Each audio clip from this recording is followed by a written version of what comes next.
Very much, Tao, for that very generous introduction. That's very flattering, and thank you for inviting me here. I'm glad to get to meet you all. It's my first time at Rutgers. Tao and I have known each other we were just trying to figure out exactly how long, but quite a long time, several decades.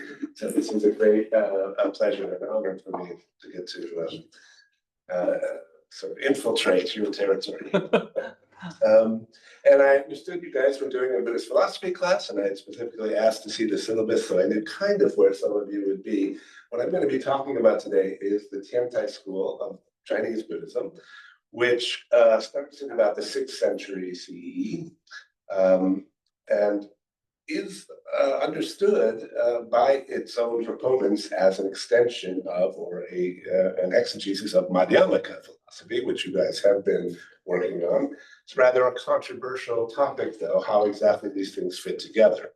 So we're going to have some of the special developments in Tiantai, particularly with respect to this idea of Buddha nature, which of course doesn't come up at all in the Madhyamaka writings. And here on the first slide, this will maybe give you some kind of overview of what I'm going to try to get to today. So there's going to be a lot of sort of forefronting of things we're going to work our way toward, but just to kind of alert you roadmap you to where we're going. How do we get from Madhyamaka emptiness shunyata to the Tiantai doctrine, which maybe some of you are hearing about for the first time right now, that each and every fleeting moment, every scent, every appearance, every possible determination is omnipresent and eternal. You can see the Chinese from some of the classic phrases for this, Xu Jian Xiang Chang Shu, that's from the Buddha Sutra, Yisai Shan Fei Zhou Bao, or Pian Qian Chu, so from Tiantai writings, very common expressions there. How do we get from every possible thing is conditioned and impermanent to every possible thing is unconditioned, omnipresent, and eternal? And it may sound incredible, but in Tiantai this is understood, and I'm going to be defending the proposition. This is not a betrayal of the basic Buddhist doctrines of impermanence and emptiness, but the same points, those very ideas, unchanged, but recontextualized into a more expansive soteriological framework, thereby working through their implications so that they apply exceptionlessly on all levels. That means that the meaning of impermanence is expanded by being recontextualized until it is actually regarded as synonymous with permanence. And the same goes for self and non-self, purity and impurity, suffering and bliss. Changlou Jing, that's from the Nirvana Sutra. And those are, for Tiantai, synonymous with Wu Chang, Wu Wo, and Wu Jing. Right? Conditionality, Yuan Qi Xing, right? Unchanged, but revealed to be synonymous, not just coextensive, with unconditionality. That would be Wu Wei in Buddhist translations, the term that's used for nirvana or liberation, something without conditions. Finitude, synonymous with omnipresence. So this is where we're going, a really hardcore union of opposites. But the idea here is that the idea of finitude thought through, recontextualized through Buddhist soteriological lenses, will in fact turn out to be a synonym for what appears to be its opposite. The idea of Buddha nature, in particular, as understood in Tiantai, is merely one, this is the fact that's sort of going to be the last thing we've worked toward, is merely one special case of all pervasion, Pian Yi Qie Chu, the idea of being omnipresent, which applies to Buddhahood only in the same way that it does to any determination without exception. In fact, we're going to get Zhang, the 8th century Tiantai writer, saying Buddha nature is everywhere only because affliction is everywhere. The affliction nature, fanao xing. There's a cause and effect relationship there. Fanao xing bian. And because of this, fu xing bian. Okay? To do it in Chinese, for those of you who do Chinese, it's not necessary to. But one regarded as having special, the Buddhist all pervasion has special soteriological practical implications. So we're going to be going from a shared Madhyamaka starting point, basic understanding of emptiness, and some of you should be very familiar with lack of independent self nature, or svabhava, Xing in Chinese, dependent co-arising, yuan qi, right? Emptiness equal to mere conventionality of all determinations. And this derived from yuan qi, right? Pratitya Samutpada, as multiple causes always leading to multiple effects, never one cause, one effect, one cause, many effects, or many causes, one effect. And this applies to all possible entities without exception, including Nirvana and Buddha. This from the Prajnaprajna Sutras, right? Nirvana 2 is empty, Buddha 2 is empty. And with this also a shared premise, coextensivity of emptiness and provisional positing. So this would be ultimate truth, sometimes it's called, and dimensional truth, that they cover the same range of things. And even the synonymity of to call something empty and to call it a mere name or mere conventional term, right? To see emptiness is to see that conventional truth is the only kind of truth there is. To see that provisional, that is to say, other dependent reality is the only kind of reality there is. And on the basis of this, some claim, whether in Madhyamaka or in Tiantai, that samsara is nirvana, is itself nirvana. The difference between them. Another shared motif is when we have this use of emptiness, there is some kind of a self-undermining or renunciation or transcending even of emptiness of emptiness, although I think that's going to be applied differently when different soteriological contexts become relevant. Okay. What are the differences between this Madhyamaka view of these shared premises of the Tiantai usages of them? This will depend on the understanding of Buddhism's soteriological goals, which differs in each of Tiantai's. They have a classification of teachings, Panjiao, which means they try to organize all the Buddhist scriptures and teachings, which of course are very divergent and come from traditions, varying traditions in India. They all come into China. They are organized according to a schema. And in Tiantai, they have basically the one that's relevant for us today, 4 levels of teaching. And you might look at them as sort of provisional teachings and then more ultimate, more ultimate, more ultimate. But in Tiantai's way of thinking about this, it's really the same teaching again and again. Nothing new is added. They are just being recontextualized so that more and more of their implications are brought out, including those that seem to be the exact opposite of those that we started with. Okay, and in particular, everything changes when bodhisattvahood becomes primary, and changes again when, this will be the 4th teaching, bodhisattvahood is seen as an innate and inescapable ontological condition. This will be with the Lotus Sutra. This will be the 4th teaching. We'll get to all this in due time. This idea that there's a change of meaning without changing the thing, that the meaning of a thing can change without the thing itself changing at all, is a second-order application of emptiness. The very idea of other dependence or conventionality of identity applied to doctrines and teachings themselves. That is, meanings have no independent self-nature. What their assertions amount to, what any teaching actually teaches, all its meanings and implications and indeed reference. In fact, what that teaching is no one independent thing. What it means will depend on the context into which it is placed. So like a word's meaning, teaching's meaning, an assertion, a proposition will mean different things because its meaning is context dependent. Okay, and you'd expect that, right, from emptiness school. We will see reasons why this understanding of emptiness applies to all entities, not just doctrines or words or meanings, but things themselves in Tiantai. Real-time causality, time and space causality, whether physical or psychological, synchronic or diachronic, in Tiantai language, yin sheng jia and xiang xu jia, is always also a case of the mutual other dependence of determinateness, determinations per se. The provisional positing, they call this, the reciprocal constitutive contrast, 相待家.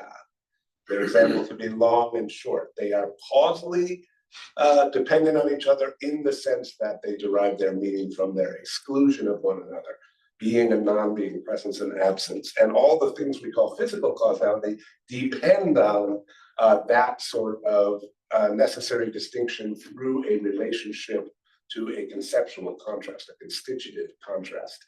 So that becomes forefronted, and this will mean this kind of thinking is going to apply on all levels.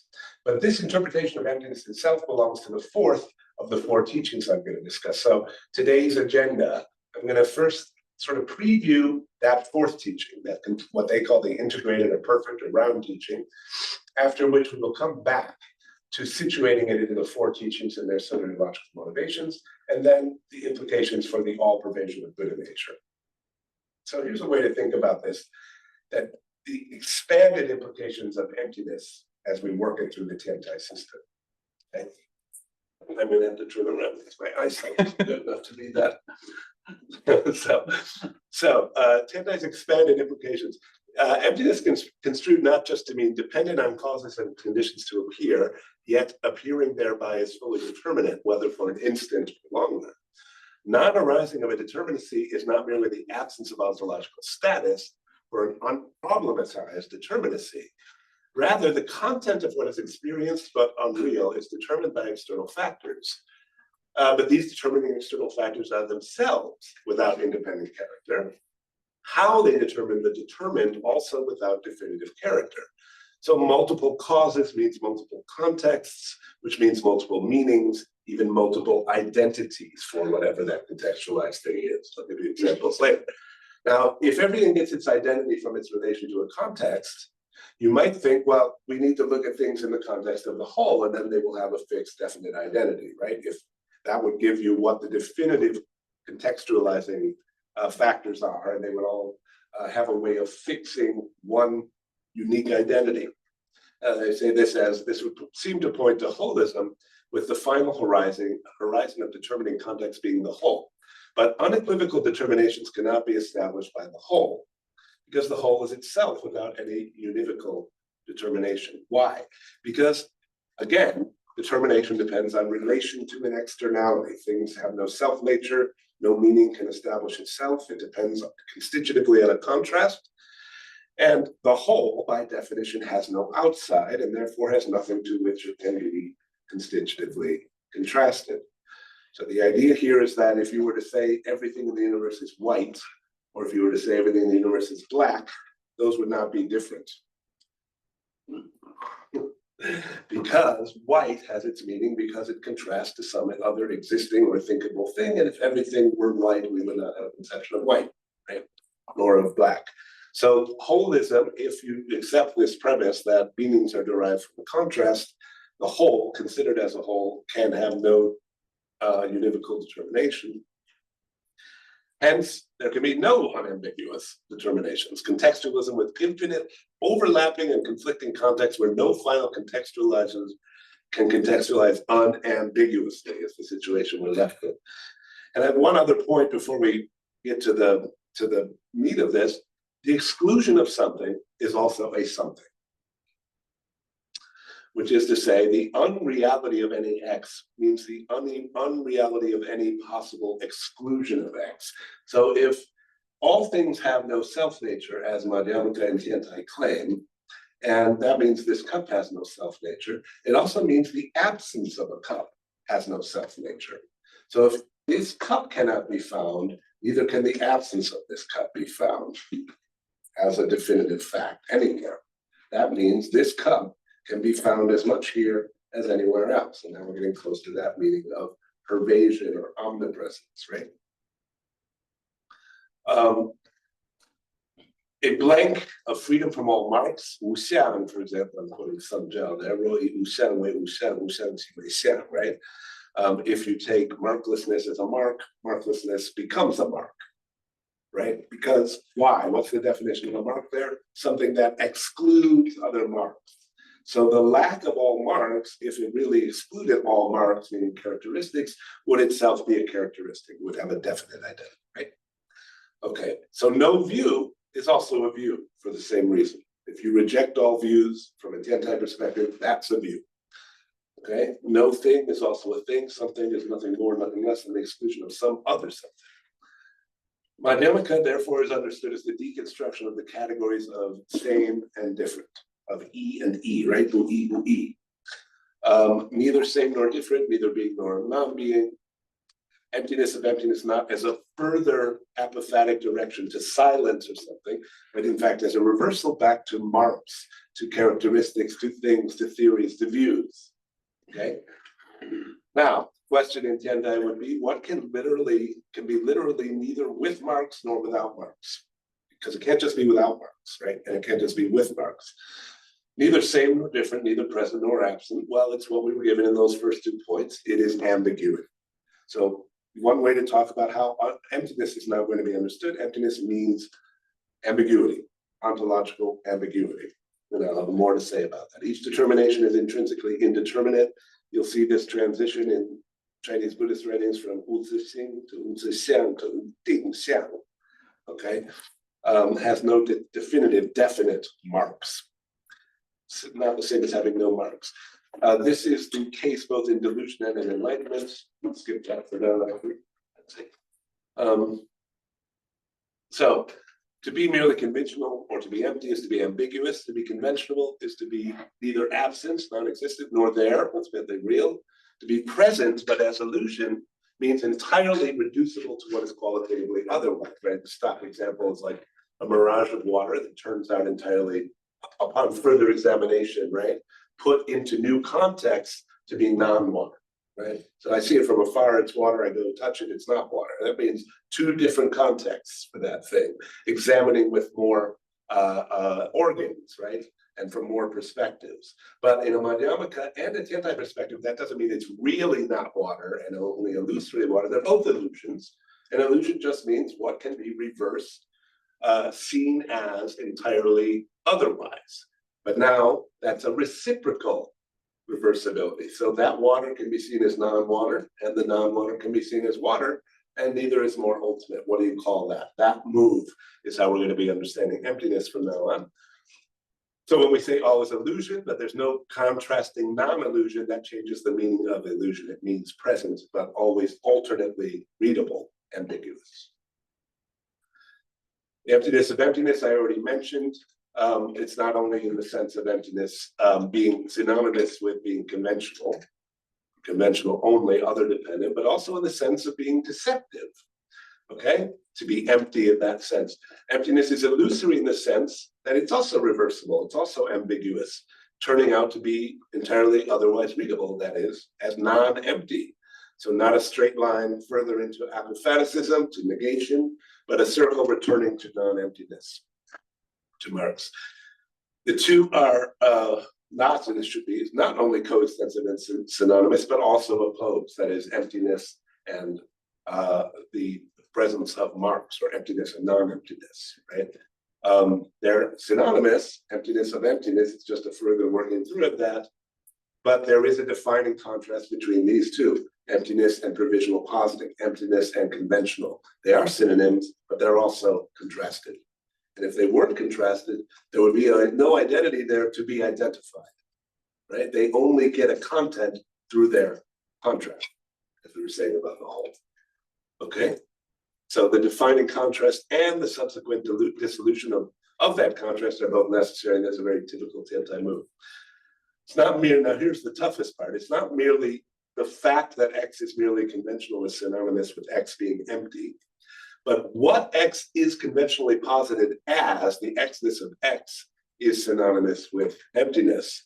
That is, not only is conventional a synonym for empty, red or cup is also a synonym for empty. How? Eliminable ontological ambiguity. Ambiguity, if it is a general character of all determinations, is in each case illimitable. If it could be limited, if it could exclude anything, it would be to that extent unambiguous, which is exactly what we have by hypothesis excluded. It at least excludes X, would be a definitively true statement about it. So if I could say of this cup, it is definitively not a hat, that would be a limit to its ambiguity. That would give me a definite meaning to it, albeit a very huge one. Each determination is not only ambiguous, but illimitably ambiguous. Ambiguity is not a blank, we've already seen, right? Because a blank would be a definite thing and not ambiguous.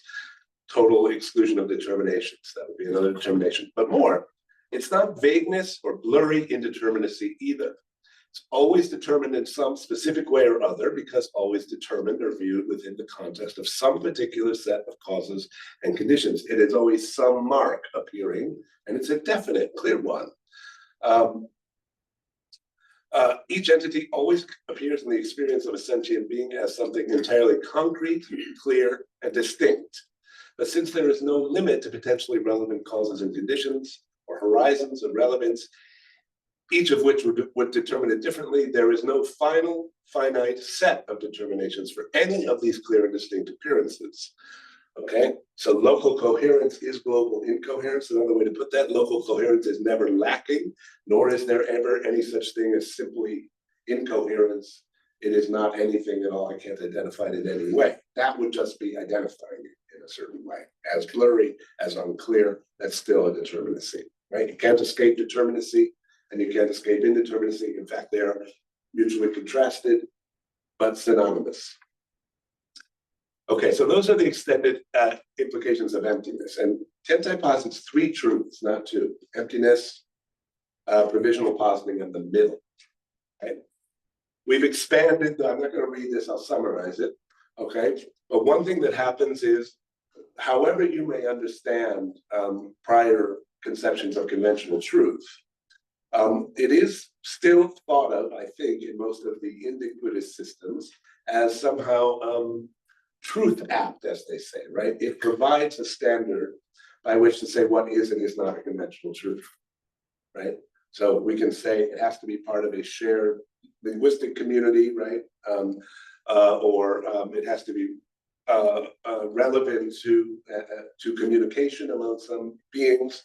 And it's usually the conventionally accepted linguistic system plus some extra Buddhist stuff, right? So I can say you, me, table, cup, that's all conventionally true. And I can say cause and effect, and I can say karma, and I can say nirvana, and I can say Buddha, and I can say Four Noble Truths and all that, right? And all that's conventionally true, although it's all not ultimately true. Here, though, for complicated historical reasons and philosophical reasons, conventional truth and the idea of upaya, or skillful means, are conflated. So all the things bodhisattvas do in various situations, using that same criterion, something that's communicative and useful for teaching the path to liberation, basically anything that counts as a raft, in the parable of the raft in Buddhism, right, that can lead beyond itself and liberate from attachments, counts as a conventional truth. And it turns out nothing is excluded from that in principle. There's nothing which cannot, in some situation, be something that will serve to undermine an attachment, okay? And it is now when the bodhisattvas enter part of their job to be able to discern what kind of speech will do that, right? But this means the truth aptness conditions, which many advocates of true truth find very precious, right? Which means you can at least dismiss total nonsense, like, okay, I can say this is a cup, but I can also say it's not a cup, conventional ultimate truth, fine, but I can't say this is a rabbit, right? I can't say this is an alligator, right? That would be the way that's usually understood, right? And so you have some way of saying, okay, so science will work and regular theory doesn't get too crazy. That's all gone. That's all gone, okay? Now, the four siddhantas, if you're looking at it, will be, yes, of course you can call it a cup if that will be liberating in a particular situation, but there are idiolects. There may be specific persons whose attachment is just such as to need me to tell them about this rabbit. For example, a schizophrenic. If I'm a bodhisattva, it's my job. I can't just give up on the schizophrenic. I have to go with the sentient being's own beliefs and attachments, whatever they may be. That's all I was doing anyway in conventional truth, right? It was just about a larger community. And so I'll say, you know, that this elephant is not real, right? And that will be correct, right?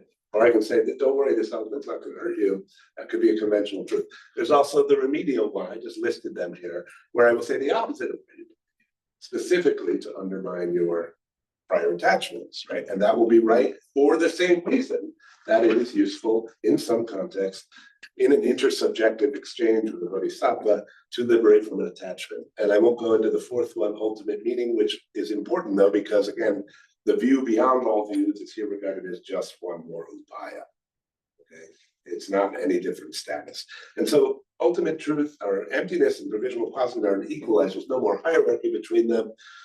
Conventional truth is not a lesser truth. It's not like the ladder that you kick away in Wittgenstein. It's no longer like the raft in early Buddhism, or if it's like a raft, it's not a raft to where you give up the raft. It's a raft to a raft factory, or a place where all rafts you can move from any raft to any other raft. It's the mastery of upayas, not the abandonment of upayas, that any upaya leads to.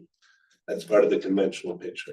And so when Nagarjuna says all are real or unreal, this is understood not to mean all are conventionally real, but ultimately unreal, no, but as full-blown trivialism, meaning any proposition is true. The question is never whether something is true, but how.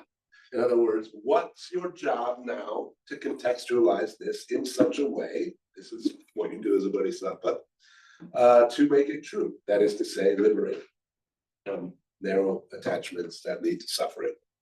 Okay? I'll skip that because we'll get to that later. Okay. And then from there, I was going to say, these are not only all these various different conventional truths, are not only conventional truths, they're also each an absolute truth that encompasses all truth. So this is an alligator is the name of the source of the universe, right? The ultimate truth of all things, the one liberating truth. How do we get there? To the third truth, the relation between the two truths, Kong and Jia, emptiness and provisional passing. On the one hand, they're opposites. They negate each other. They're mutually exclusive, and that's how they get their content. What is Kong? It is what is not Jia. What is Jia? It is not Kong. But they're interdependent, right? They depend on each other to establish those distinguished identities. That's that Shanghai Jia thing again. But they're also synonyms, and this is where it gets interesting. Each encompasses the other side. After all, to be empty is not a blank, but a clear, distinct positing that is nonetheless indeterminate. Okay, it's not that there is both determination and indetermination. To be determinate is to be ambiguous, and to be ambiguous is to be determinate. Okay, they are really just one stressing one or another aspect of what is just one idea. Okay. To be provisionally positive is not to be simply and finally determinate, but just the same indeterminate positing that is nonetheless always clear and distinct. Recursive application of each to itself. The double negation means emptiness. Once emptied or negated is equally the opposite of emptiness, namely provisional positing. So emptiness of emptiness is provisional positing, but the provisional positing of provisional positing means provisional positing is emptiness. It's only provisionally provisional. Each is ambiguously the other and itself, and more importantly, immanently so. By being fully itself, more completely itself, more provisional positing, it's empty. By being more empty, it's provisional positing. This is going to be the Mobius strip structure, which we'll get to. And notice means and ends work in both directions, not like the raft, where it's like conventional truth of positing leads one way to this, right? The bodhisattva thing already reverses that direction, and here that's sort of ontologicized, so they are ends and means of each other, one revealing the other, a means of revealing the other. Maybe I don't need to go through this as sort of a summary of all of that, but just to stress that each indeterminate pushed to the extreme of exceptionlessness reverses into determination and vice versa. Determinacy and indeterminacy intersubsume. Okay, it'd be like hu she or shang qu. Okay, every determinacy being also intrinsically illimitably ambiguous. Just to remind you, unable to exclude any other possible dream-upable characteristic. Each is findable only when looked for, but once looked for is findable at all times and places. Okay, that's what it is to be ambiguous. So we have this local coherence, incoherence, Mobius strip, identity, and difference. Not only of coherence and incoherence per se, or determinate and indeterminate, but of every local coherence with every other local coherence. You guys all know what a Mobius strip is, right? So you have these two sides, right? If you trace either of these sides all the way around, you find you're on the other side. Can I say there's two sides to this or one side to this? Well, at any point, you have an opposition, right? Two sides that are contrary.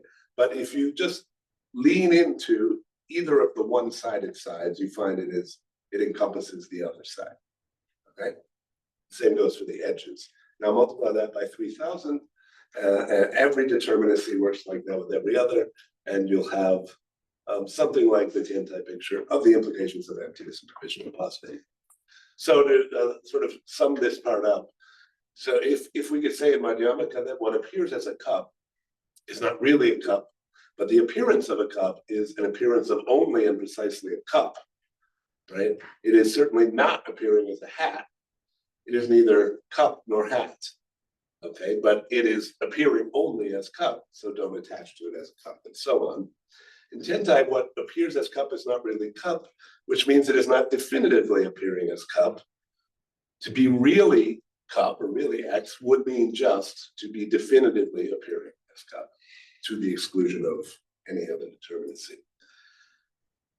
To appear as cup right there and then is itself also to not definitively exclude appearing otherwise. It is no more or less appearing as cup than it's appearing as hat. So don't attach to it as not alligator, not hat, for example. The appearance of cup has no cup nature of its own, but it also has no not a hat nature of its own. What it is to appear as a cup and not a hat also has no self-nature, any limitation of what appearance is, excluding any possible being, including saying it isn't there, it isn't anything, which would still be an exclusion, would be a self-nature by this way of thinking, okay? So always appearing as some one definite thing, yeah, but just this is ambiguous, Kong, and as such, absolutely unconditional, pervasive, findable anywhere, not definitively absent from anywhere, any more than it could be definitively present.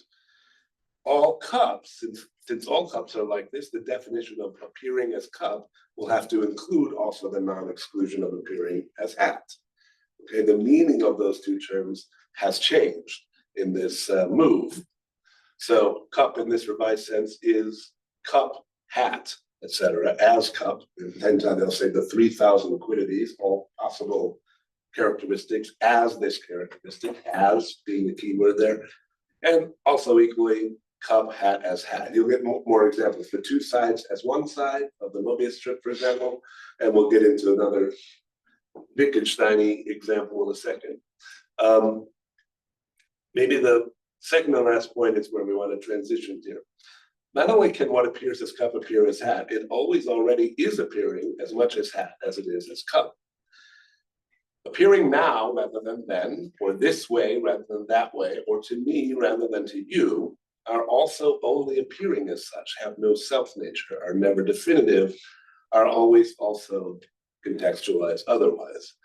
And so for the appearance of this appearance, and so ad infinitum, no finally determinate horizon of relevance possible. How to make sense of this? Illimitable ambiguity is intrinsic determination, as we've established. Illimitable intersubjectivity is intrinsic to any subjectivity, any way of viewing. All alternate ways of viewing being intrinsic to that. To be is to have a context, have one context is to have illimitable contexts, and therefore illimitable identities. It says Zhuangzi, if you ask me. Just to make this less dry a little bit and give you more of an example of what I have in mind here. Think about this, right? So if I ask you, what is that figure in red? If you were just looking at that first line, you might, depending on what you were thinking about before and the way you've lived your life and been interested in, you might say that's a 0. You might say it's a O. If I put a context around it, like in the second red figure, it will be disambiguated. Right now it is a 0. If I put this one, it will be disambiguated, but differently, right, as the letter O. If I do this, I'm going to have two conflicting contexts at the same time, right? And now I will say it's clear and distinct, right? It always had an implicit context, which I may not have noticed until there was a simultaneous conflict of context, right? So then I will say, is it an O, is it a 0? It's ambiguous. What about now? It's an O, it's a 0. I can also say that red thing there, that's a triangle. Right? Because I put two other O's or 0s, right? And so this is now the vertex of a gestalt of a triangle. And I'm simply ignoring the other contexts that are not relevant to that. And once you see that, right, to have any context means I'm now needing more context for every other element that's doing the contextualizing, right? And there's no possible way to limit that, right? Because as soon as I have a determinacy, I've opened the door to contextualization. And as soon as I've opened the door to contextualization, I've opened the door to illimitable contextualization. So if anything has an identity, we'll do Q&A at the end, okay? So as soon as something has an identity, it has illimitable identities. That's the idea here. It's ambiguous, but that's never vague or blurry, right? It's always some particular way it's appearing, but simultaneously in several others. Okay, that's part one. I'm going to part two. I said we were going to go through the four teachings, the different soteriological contexts. Let's back up now. And that gives you four. They're called the Tripitaka teachings, the shared teaching, which is usually the emptiness teaching, but one that applies in different ways in different further teachings. Some of the Madhyamaka material is found there. Then the special teaching, specifically for bodhisattvas, and then finally the perfect teaching, which applies some of the same things to the bodhisattva path that were applied earlier to the pre-bodhisattva notions, okay? So I said the meaning of emptiness and provisional positing change when bodhisattvahood comes into the picture for Tiantai, and especially when it becomes central, and then when it becomes ontologically inescapable. We start with the Tripitaka teaching, which is, the early Buddhism, so-called, or what they then call pejoratively the Hinayana, the Shravaka vehicle, the Shongwen, the small nirvana. And this is the sort of standard old school Buddhism. There's samsara, there's Four Noble Truths. They call this Shengmiya Siddhi, right? The Four Noble Truths as arising and perishing. Meaning there is suffering, and it really arises in real time, and there's a cause of it, real time, end of suffering, real time event called the entering into nirvana, and a real path that has real stages. Everything arises and perishes. Real states replace each other. Right? So there's an end of samsara. It's depicted in early texts quite apophatically. You can't say anything about it except that it's the end of greed, anger, delusion, right? It's neither this shore nor the other shore nor in between. It's all these kinds of negations. But there's a real arising and perishing at stake here. Both delusion, suffering are a matter of arising and perishing. Momentariness, for example, of a dharmic picture of events following after one another, and then a real cessation. But there's something you could call here the nirvana paradox, okay? Nirvana is supposed to be unconditioned, and we're told in no uncertain terms that only the unconditioned could possibly be the end of suffering, whole goal, right? Because conditionality is synonymous with impermanence, non-self, and suffering, right? And it's co-arising, right? Nothing can satisfy a single desire under those conditions, and anything that is impermanent and multiply determined will be non-self and will be conditioned, right? And that will be, whether it's pleasurable or displeasurable, the conditioned will end up being suffering.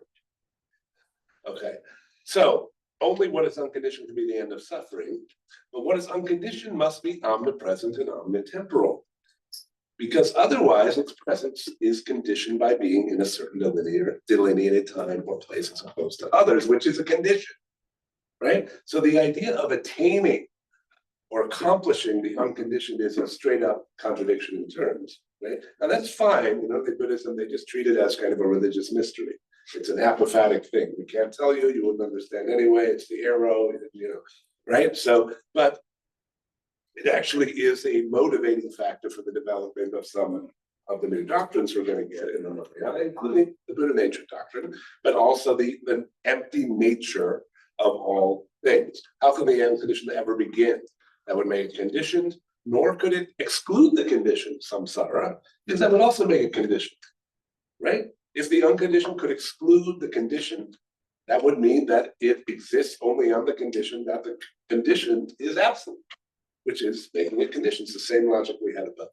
So the subsequent three teachings in Tiantai all attempt to address this problem in different ways, or in progressive ways, with the exact same premises. Okay, so now we get the common teaching, and this is the emptiness is the nature of all things. You see, this is called the unarising, the unborn and unperishing Four Noble Truths. Nothing actually arises, nothing actually perishes, right? You have this in Madhyamaka, you have this in the Prajnaparamita Sutras. Things are already extinct or nirvanic in their very essence, so they don't need to be further extinguished, right?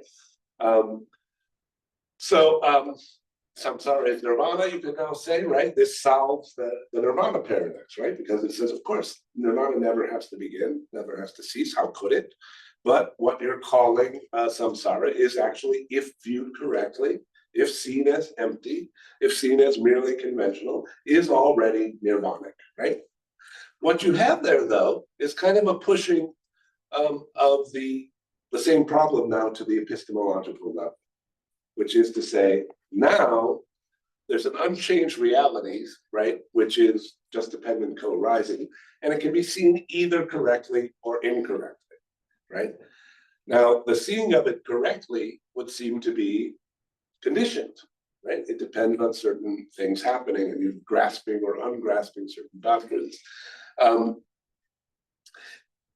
It's still understood as something that will lead to kind of something subjectively very like the nirvana described in the first phase, which is to say, or at least it can be understood that way, right? To understand things as empty, as merely conventional, as dependently co-arisen, is a way of demotivating the clinging to them and the attachment to them and the desire for them that led to greed, anger, delusion, and suffering, right? So, a readiness for letting them go, treating them as metaphysically irrelevant and useful only for certain practical purposes. Again, the conventional truth of one's daily life and the teaching of Buddhism. Okay. Listen, subjective klesas and karmas and dukkha actually end, though, with this change of perspective, or do they? Because even though the objective reality is in no way changed, there is kind of an unresolved ambiguity here, at least in the way the Tiantai writers treat it. This subjective change of view, I'm seeing it either correctly or incorrectly, either as samsara or nirvana, if described afterwards objectively, is also empty. It too has no self-nature, right? Our change of experience of appearances is itself only an appearance. And whatever way you want to understand that, right, it still means there's a conditioned, because appearances are all conditioned, requirement for liberation. So the path can remain more or less as it was, right? Even though we now know that all things are already nirvana. And that goes for bodhisattvahood too. This doesn't exclude the bodhisattva. That can be part of the Prajnaparamita teachings, of course, very much so. But we still have a real-time story about that on the level of appearance, right? Which is to say, the whole point of bodhisattvahood is to reach nirvana and help other beings reach nirvana. Even if that story is extended and extended and extended, it's still justified by this idea of the cessation of the kleshas, greed, anger, delusion, and liberation from attachment in some way. Okay, that can maybe be discussed. That's rather complicated. Here's the third teaching, the separate one for bodhisattvas. Here we get the idea of the middle, which we have in Tiantai, right? The exclusive middle, which excludes and transcends the two extremes. So in this picture, reality is neither empty nor conventional, neither the ultimate nirvanically liberating fact of emptiness and conventionality realized in the second level that we just talked about, nor as the practically useful conventional contents of two. Or put another way, both the liberating viewless experience that all appearances are empty and conventional and conventionally useful, and two, the deluded view clinging to things as non-conventional and non-empty, the ordinary person's deluded view, are now seen as one-sided and conditioned. So what was described as the liberating condition, even in the second teaching of seeing through or seeing correctly, because it is conditioned, because it is opposed to and excludes the deluded view that doesn't see things as empty, right? The ordinary person's view, are both seen as conditioned and therefore what? Suffering, okay? Now, what can be unconditioned there will be the middle that is expressed, the unconditioned middle way that ends suffering, expressed empirically as either. And how this is supposed to work out is that there are deluded, that emptiness itself, you'll see that this one is called, if you look at the third bullet point, Bu Shang Shang, which means the unarisen emptiness gives rise. produces. What does it produce? All sorts of deluded views. This comes from a line of thought that's found in the Vimalakirti Sutra, where it says Utupan, right, is the root of kleshas, the non-dwelling root, because things have no solidity, non-ambiguous reality. They are fixed to any reference point, and millions of different delusions and attachments arise. But from that same fact that there are no determinate truths or facts, the bodhisattvas create countervailing fictions of their own. And both of those are produced by the non-dwelling root, which is neither being nor non-being, neither delusion nor enlightenment, but expresses itself as both. So the condition so it is expressed dividedly as either. Together, pitted against each other, they express the middle that transcends both extremes of seeing correctly and seeing incorrectly, being attached and being unattached, being the fixed grounds of samsara, or being a bodhisattva who is responding to that. And this is where you have, for every delusion here, you have the counter delusion that is a deliberate creation of a bodhisattva. Right? If you say all things are mine, he's going to say all things are matter. If you say all things are matter, he's going to say all things are mine. Neither of those is that ultimate middle truth, which, as we've seen already, is the convertibility between the two. Right? Just like hat and cup. Right? If you say all things are bliss, or you say all things are suffering, right? He's going to say the other one, but the truth is that suffering subsumes bliss, bliss subsumes suffering. Right? Like two sides of a Mobius strip. Okay. So the explicit theorization of the subjective productivity of views, and this is why it's called the innumerable formable truths, illimitable proliferation of forms of suffering and attachment on the one hand, and illimitable remedies for suffering and attachment on the other hand. And both of those are simply manifestations of the Utupa, non-dwelling root. Okay. Even nirvana, as extinguished from the views and of samsara, is just a determinate view of pure nirvana. So one of the things that are treated there are the Shravaka arhats. Okay, they have a one-sided view of extinction, and to counteract that, we have the production by the bodhisattva of the opposite view, because that would exclude something, therefore be conditioned, therefore be suffering. Still here, the ends mean structure of bodhisattvahood is unchanged, special state of a few good men, to use the Jamnatiya phrase, which leads to nirvana, at least in the subjective sense of it. So finally, we get to the fourth teaching, which I already kind of overviewed you when we talked about the three truths, the Yuan Jiao, right? This is called Utuo Sati, the Four Noble Truths Unmade, which means all those creations of the bodhisattvas and all those delusions created by the non-dwelling indeterminacy, which is illimitably, ambiguously determinate, are never made, right? In the previous one, they're deliberately made on the intentionality of either a sentient being or a bodhisattva who takes a vow. But now those two states are seen to be mutually entailing. In other words, the bodhisattva himself, you can see maybe the fourth, well, you can say the fourth point and the fifth point are just to say, you can no longer think of just the middle, which is neither of the extremes, but is somehow different from the two extremes, because what happens? Madhyamaka tells us, same and different cannot apply, right? Things have to be mutually determined and mutually dependent, and then mutually neither different nor same. So if they're definitively different, we've got a problem. Non-exclusive mean will say, the mean is no more ultimate than the two extremes. Each extreme is both the middle and the other extreme. One way of expressing it upaically. Okay, you can't like carve out a substratum there that is neither extreme. It's all extremes. Okay, the middle is all extremes. And the subjective productivity of views, deluded and bodhisattva compassionate, of level 3 is here built into every particle of reality. Remember at the beginning I said, when bodhisattvahood is seen as ontologically ineradicable, right? in all its specific multiplicity, so that each view, deluded or enlightened, entails all other views. All things, all views of things are omnipresent, hence unconditioned, hence nirvana, hence the end of suffering. Yeah. Even in the infinite subjective creation of marks rooted in delusion and its emptiness, nothing is created. It all eternally pre-exists, in that it can be definitively located on neither side of the constitutive contrast between hasn't been done yet and already has been done.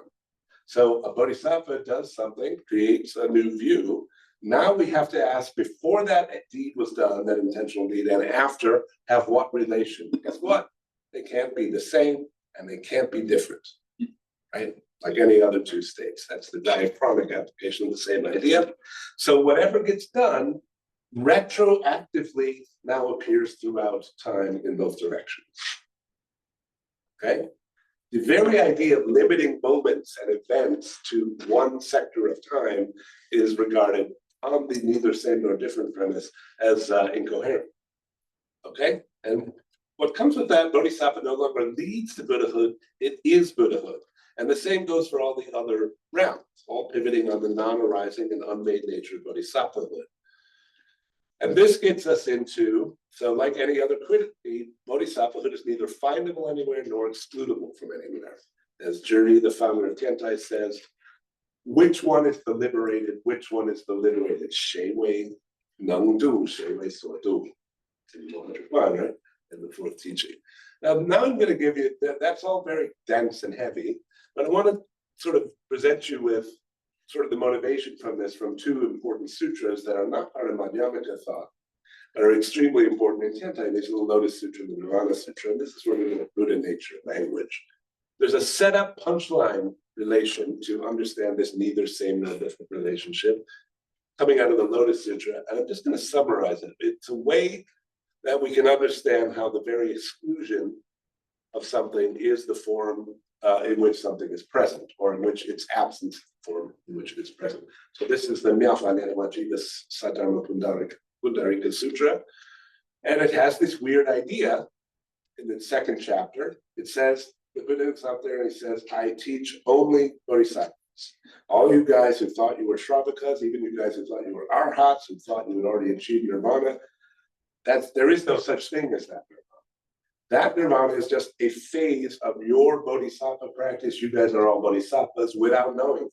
You just don't remember. And in fact, as part of your vow, your way of practicing bodhisattvahood to not always know that you're a bodhisattva, just like the Buddha preaches the small vehicle, and it's necessary to do so in order for the teaching of the one vehicle, the bodhisattva, the Buddha vehicle, to be accomplished.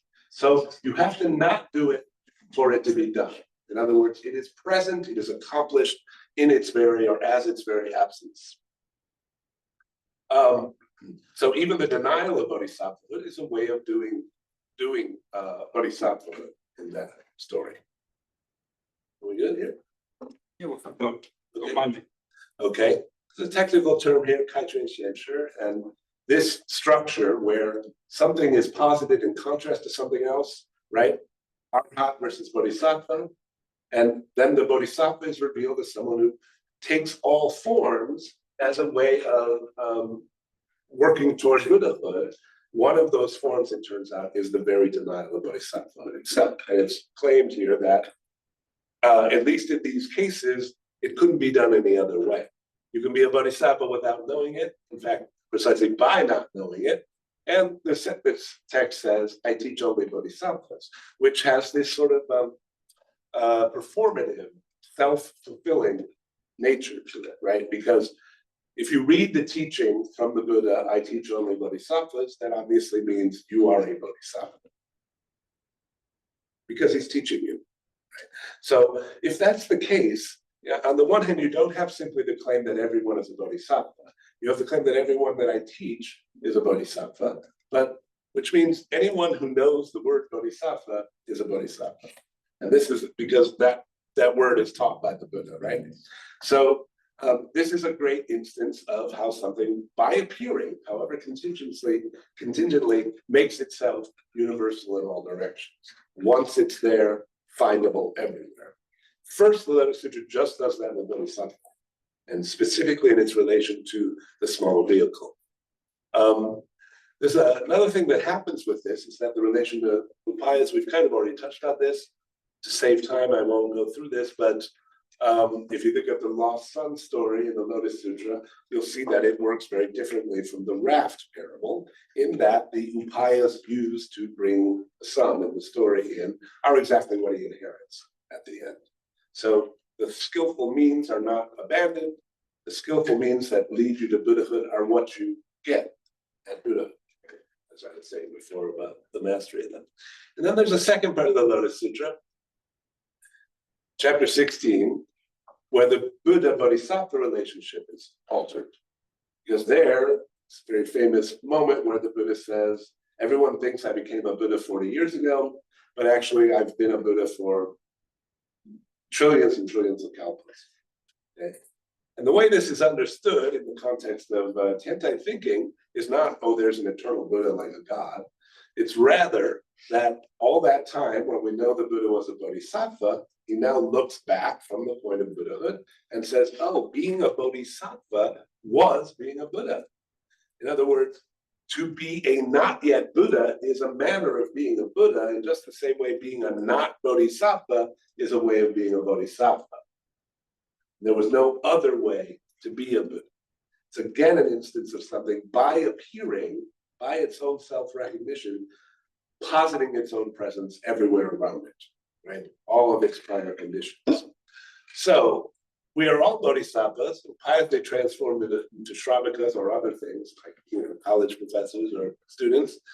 And all bodhisattvas are and are not Buddhas. So you have a double layer of a double identity. And this leads to the Tiantai doctrine of the 3,000, the 10 realms, intersubsuming, meaning that every realm, whether you're a bodhisattva, you're also a Buddha, and you're also a shravaka, you're also a hell being, and you're also a human being or a god. And, okay, every realm encompasses the other 9 realms, from hell to Buddha. And that goes for Buddhahood too. Buddhahood has hell, has animal, has hungry ghost, has human, has shravakas, bodhisattva, all entailed in it, just like 0 is entailed in O, like triangle is entailed in O, without changing in the least. The ambiguity, which is illimitable ambiguity of being any determinate thing. Okay? And you could say, second to last point here, the difference between a Buddha and a bodhisattva. A bodhisattva realizes there is no difference, that Buddhahood is just eternal bodhisattvahood. And there you have another kind of Mobius strip structure, right? By just being a bodhisattva, you're a Buddha, but if you were a Buddha, that makes you a bodhisattva. You know, that 2 plus 2, that are 1, 1 that is 2. And it's just by fully embracing being a bodhisattva alone and never dreaming of becoming anything like a Buddha at the end of it, that bodhisattvahood just is, inherently entails Buddhahood. You see how that works, right? I mean, and that's kind of a key move there. The other sutra, this is a little bit tricky, but I think I will say it because the topic today is Buddha nature. That term comes from this sutra called the Nirvana Sutra. A very weird sutra that will claim even Changdo Wajing, that there's self, but it's not Atman, it's not Brahman, it's not the soul, okay? It's another thing called Buddha nature. And what is that? Well, the way this is a very complicated sutra, but here's one way of understanding how this structure works from within the lens of Tiantai, as we'll see in a minute. Since, as the Lotus Sutra tells us, all sentient beings will be Buddhas necessarily, not could be, not have the potential to be, but absolutely, definitely will be. Okay, and we can talk about why it would claim such a thing. All sentient beings now have this necessary future Buddha, which is to say, as a presence within them, we call this necessary Buddhahood, future Buddhahood, Buddha nature, which thus pervades all sentient beings, and the sutra says, like space. Another thing in this sutra, I'll say more about that in a second. There's no small nirvana, but there's what they call the great nirvana, right? Lotus already said there's no small individual nirvana. No individual being just gets out of samsara. That was an upaya that the Buddha taught to promote the bodhisattva path. But there is great nirvana, and the great nirvana is also called non-abiding nirvana. That is the same as Buddhahood itself, prajna, moksha, and dharmakaya. That's Bora, Jiatuo, and Fashen in Chinese. And they're compared to 3 dots in the sutra, which means there's the extinction of body and mind, that's moksha, right? That was what nirvana always meant, but plus the mental state of prajna and the bodily state of dharmakaya. And what that amounts to is the cessation of body and mind and the continued existence of body and mind are now one entity called the great nirvana. And of course, this mimics that negation and negation of negation we had, right, with emptiness before. Why is the great nirvana necessary? How does a necessary future imminently manifest in the present? Not good. Okay, I'm going to skip this then. There's a Heidegger point. We can do it in Q&A if you'd like to. I want to get into the really Tiantai material though. So what Janran does, this is 8th century Tiantai thinker, is a text that's famous for declaring the Buddha nature not only of sentient beings, as the actual Nirvana Sutra claims, but insentient beings also have Buddha nature. It is genuinely omnipresent, is part of this claim. And he does this by thinking through the Nirvana Sutra's own claims. And here are some of them, and to skip that, I won't go into all of them, but you'll see Buddha nature is a synonym for the middle way. It's a synonym for ultimate emptiness. It's a synonym for the afflictions, karma, afflictions, suffering, Shrari Inu, and the 12 Nidana traits are named the Buddha nature. See that, right? It's also said the Buddha nature is like space. It's said there is no non-space to contrast to space. You could translate that everything is nothing but facing space. And to boil it down, the Buddha nature is neither inside nor outside. And Janran uses this to try to demonstrate that the Buddha nature is not something inside sentient beings like a soul or an Atman that would be limited to sentient beings. Or maybe an Atman is not limited to sentient beings, but it's not mental as opposed to physical. It's not sentience itself, as some would claim. It's not pure mind like Rigpa in Tibetan Buddhist, some Tibetan Buddhist schools, or Atman or soul or the kingdom of heaven within you or something. And it's not the conditioned defiled mind either, the seeking mind of suffering. It's not the potential to become a Buddha, as opposed to actual Buddha deeds and Buddha cognitions. This was why we have to speak of the imminence of the certain future Buddhahood of any sentient being. The one certainty of a future as imminent in the present. It's not one or many. There's no individual Buddha natures deep inside each of us, but no single shared Buddha nature either. This should not surprise us, right? Sameness and difference cannot be established. Jury puts it like this, pointing to the one, it becomes many, pointing to the many, it becomes one. It's the Mobius strip structure again, right? And that's super important. Perhaps better translated as Buddhahood simpliciter, because so what else is Buddha nature not? It's not the pure nature. Okay, here's a very important quote from this text, right?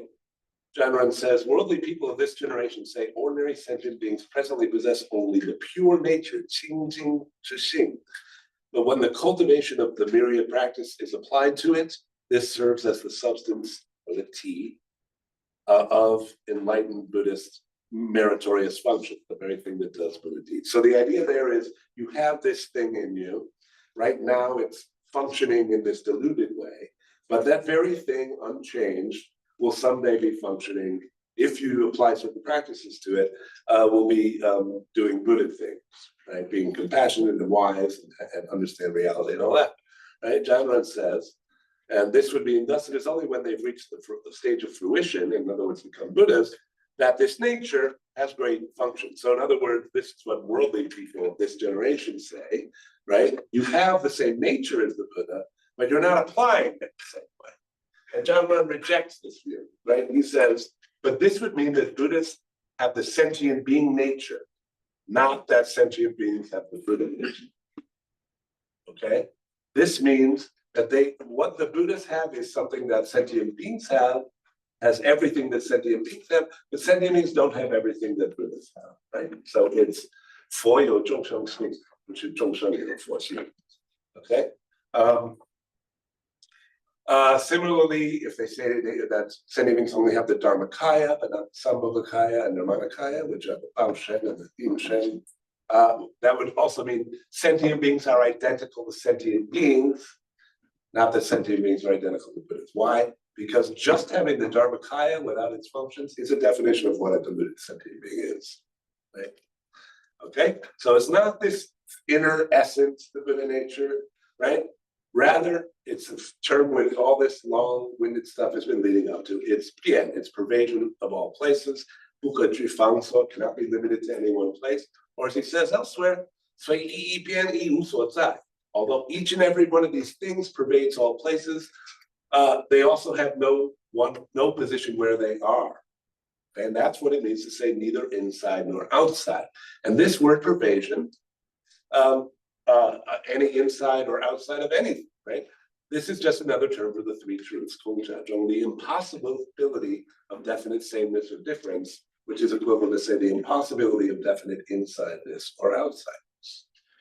The inside is determined by its contrast to the outside. Hence, inside and outside must be different, right? They are mutually distinguishable, indeed definitionally contrasted. But the contrast requires a relation, and what is entirely outside X, different from X, with no contact or overlap with X, cannot have an effect on X or a relation with X, and therefore cannot determine X as it needs to. So both of those are necessary and both are impossible for anything to be determinate. That's the point. Hence, inside and outside, wherever determined as such, cannot be different. Nowhere mutually exclusive, indeed coextensive.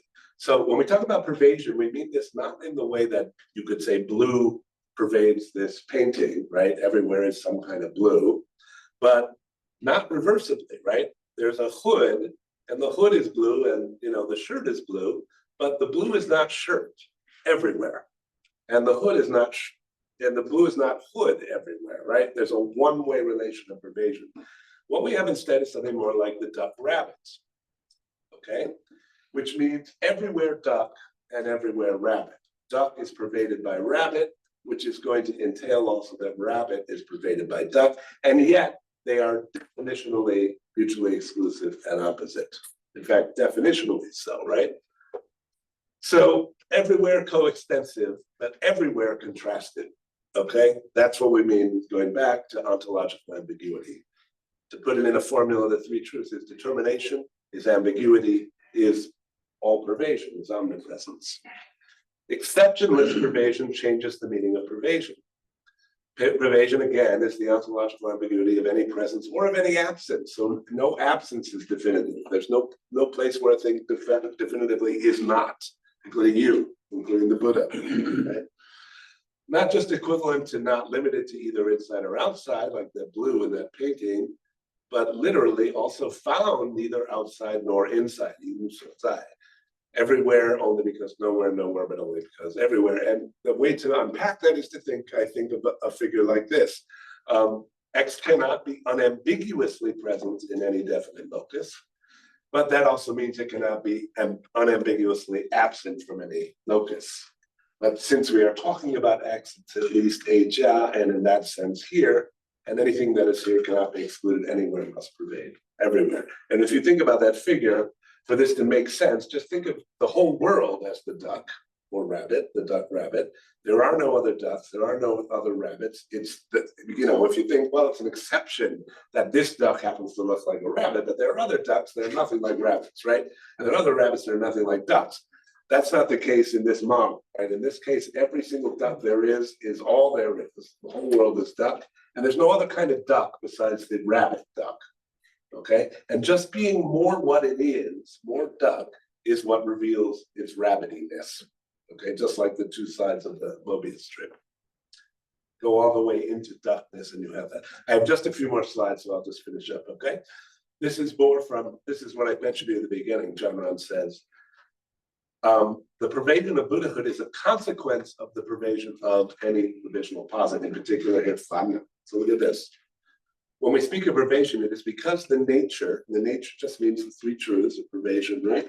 Of the deluded, afflicted mind, 烦恼心, 性体验, pervades, that we say that the Buddha nature pervades, not the other way around. Buddha nature's omnipresence does not ground the other. The fact that the Buddha nature pervades is a consequence of the fact that your deluded mind pervades, or 以无始来性体本变, 故佛体变, 故佛体变, right? So 故佛体变有生性变, right? Because the nature of sentient beings is all pervasive, that is why the Buddha essence pervades. So what does that actually mean? Here's what Janran says about how to teach this. This is the climax of this, all this. Okay. He says, if a sentient being who has received no previous teaching comes to you, you should first say, you have since the beginning of this past possessed only afflictions, karma, suffering. 唯有烦恼业苦, R-E, okay, and nothing more. Not you have this and then this other thing called a Buddha nature. No. All you are is 烦恼业苦, karma, klesha, suffering, okay, and have always ever been, okay? But this, just by virtue of being a determination of something and anything as a provisional posit, is what pervades, okay? There's nothing beyond that. So he goes on, 其此全是理性三因, but precisely these, 烦恼业苦, are entirely nothing but the inherent Buddha nature, wow, the three causes as such. I don't have time to go into the three causes. I think I'm happy to do that in Q&A if we have time. But I just want you to notice that the three of them collectively are now called the Buddha nature that you have. So the delusion that you are really is that you are the Buddha nature. But in the state of delusion, this is collapsed into a single thing, as you'll see here. Oh, yes, I wanted to get into this. A thing called having of the nature. Having of the nature is a temporary way to get to the point that you are the Buddha nature, which is a way to say you are a Buddha, not potentially a Buddha. So, but the way to get to that, I fear we're not going to have time for, the three causes and such, which are just the three truths, which are drawn out through all kinds of subjectivity, action, and objectivity. So what is to be done is not to replace samsara, nor to accept samsara, nor find the purity of nirvana within or behind, or as the true nature of samsara, but actually to notice the triadic structure of every moment of samsara. That's the three truth structure, that mutually constitutive as mutually opposed, as basically the Mobius strip or duck rabbit structure of klesha, karma, dukkha themselves. So in Tiantai, the relation of afflictions or delusions and of karma is like that between emptiness and provisional positing. They are opposites, but they are mutually pervasive, mutually defining, mutually identified, and that mutual identity is the dukkha, the suffering. It turns out that very thing is the threefold Buddha nature, the three bodies of Buddha, et cetera, et cetera. And I won't go into this, but there's this cycle, right? 烦恼业苦, 我业苦. And each of them is just a playing out of the basic ambiguity, which is emptiness, which is the middle, which is determination itself, which when has a negative form, which is the karma, klesha, dukkha cycle, and a positive form, which is the dharmakaya, liberation, and wisdom, prajna. And the shift from negative to positive just comes from the shift from seeing it as adventitious, accidental that you have suffering, that you have confusion, that you have ambiguity, to seeing them as necessary, inescapable, all pervasive. So suffering is the dharmakaya. The inescapability of suffering is the all pervasion of the dharmakaya. And the same goes for prajna. Delusion seen as omnipresent is wisdom, karma seen as omnipresent is liberation. And Janran continues, because you have not given rise to bodhicitta and have applied no practices to these three Buddha natures, which are klesha, karma, dukkha, okay, afflictions, karma and suffering, they are just collectively called the cause proper, as if it is a pure nature or some one thing within the sentient being. The three are collapsed into one, and you are said to possess it rather than to be it. And I'll end with this one because I know we're way over time, okay? Because this is where this goes. So the implications of this omnipresent, John says, once they believe they have this nature, so next show them that this nature they have is neither internal nor external. There's that phrase, right? Faded of the line. And pervades all space, is shared by all Buddhas, equal to the entire Dharma realm. Once they believe that it pervades, next show them that it includes whatever it pervades. 四事变具, okay? Since it is shared by all Buddhas and equal to the entire Dharma realm, this all-pervading nature includes the bodies of all Buddhas anywhere. So given any such body, all that exists is none other than that body. There's that thing positing itself and thereby establishing itself as all its own past and future and findable everywhere else. And thus for all the lands evoked by all these bodies, given any such land, all that exists is none other than that land. Such a body is identical to such a land. A mention of such a body is also a mention of such a land. The same goes for large and small, and for one and many. That is to indicate one is to indicate the others.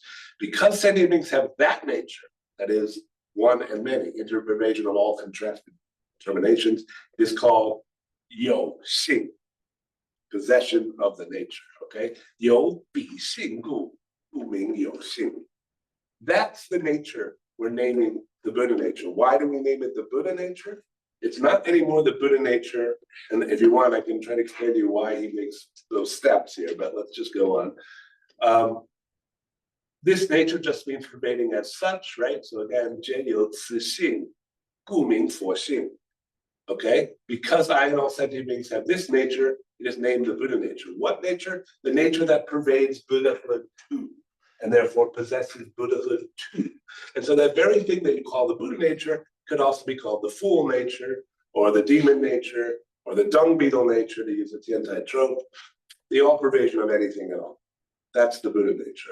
It is called the Buddha nature in the context of the interpervasion of the sentient being and the Buddha.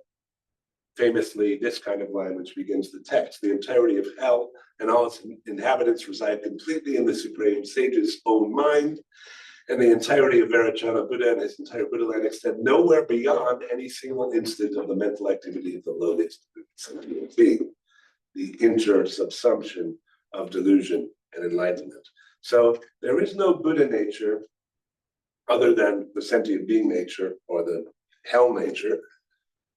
I'm going to leave that one up there as the end. You can read it at your leisure if you like, but this is where this is supposed to land us. And I hope that we've seen at least that claims about the Buddha nature, at least as they are understood by the Tiantai writers themselves, are meant not as any kind of objection to the idea of emptiness as we've seen it throughout the development of earlier Mahayana thought, but as an extension and just as a recontextualization of it.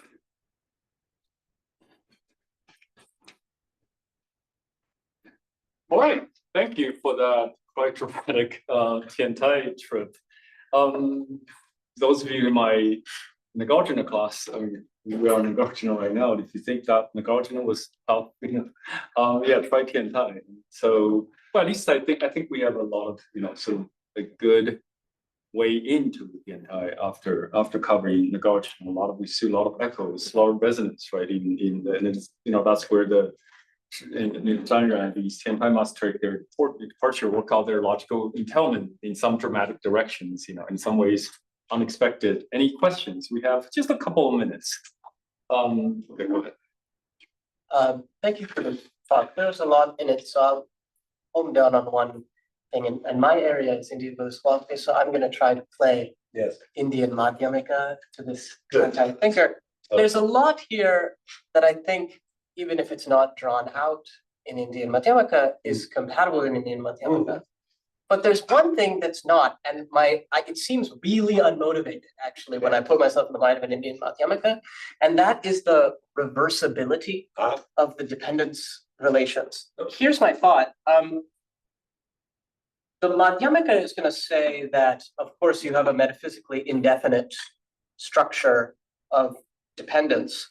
And since it's indefinite, even the dependence relations where one illusion, because it turns out to actually be something else, is grounded by that thing, even that dependence relation is itself going to turn out to be an illusion. But it's a determinate illusion. It's not just the opposite. It's not the opposite dependence relation, because it too is an illusion in that it turns out to be some other thing. But the process by which it's been, that thing has been mistaken to be it, is one where it's mistaken to be a specific dependence relation and not another one. Yes. In other words, the asymmetry of dependence relations seems kind of de facto fundamental from Madhyamaka. And this is very easy to see when you look at the way that Madhyamakas even reason through a lot of the dependence relations. They frequently appeal, when talking about mereological dependence, causal dependence, and conceptual dependence, to arguments that only make sense if these are asymmetric relations and don't make it sense anymore if they're symmetric relations. So it kind of seems like a conceit of Madhyamaka that despite the structure having no foundation, every level of the structure involves certain commonalities. One of the commonalities being that existential dependence relations are asymmetric, they're not symmetric. So how do you get this like sudden symmetry of all the dependence relations? Well, this was. Which seems like it's really important actually for the whole Tiantai picture. Yeah, and I think it's in one of the first slides. Yes, and that's, I've been kind of So let me go keeping back. it in my mind since that first Right. slide. Right there, right? So they actually have these two, I didn't actually translate, but they talk about, these are all asymmetric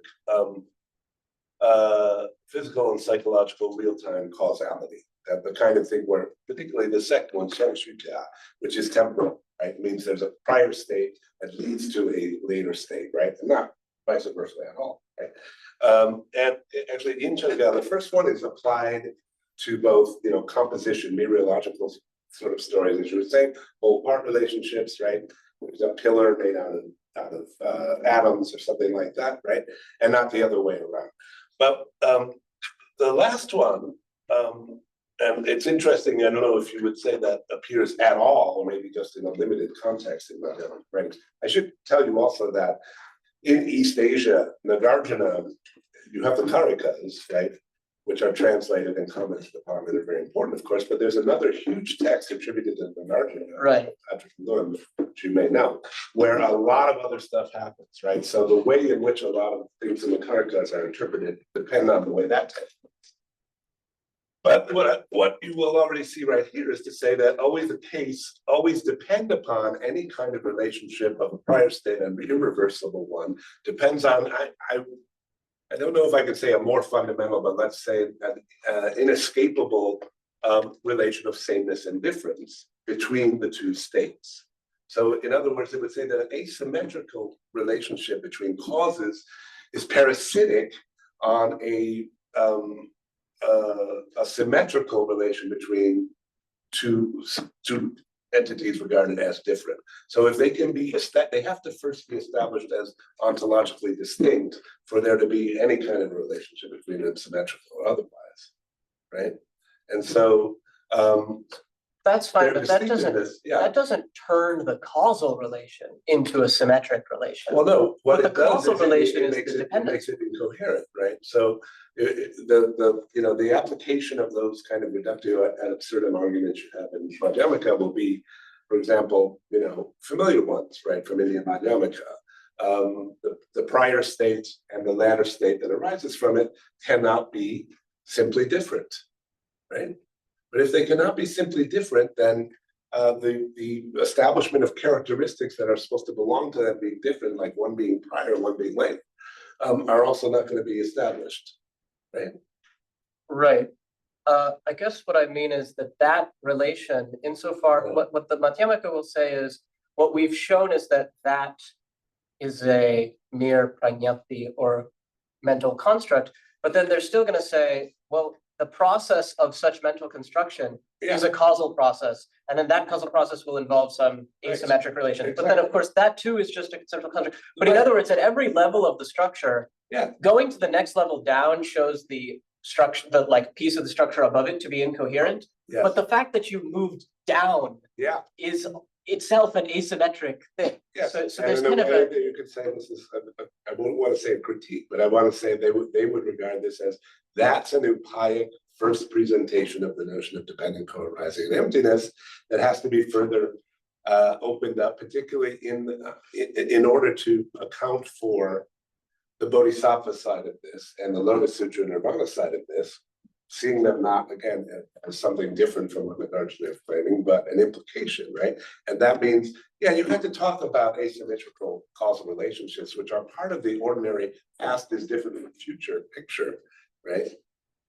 But that cannot be, as you're kind of suggesting, that's postponing the indeterminacy to the next level. It's sort of, right? And so, as I say, yeah, an appearance for Madhyamaka seems to be, it just is that appearance, even though that appearance is not ontologically real.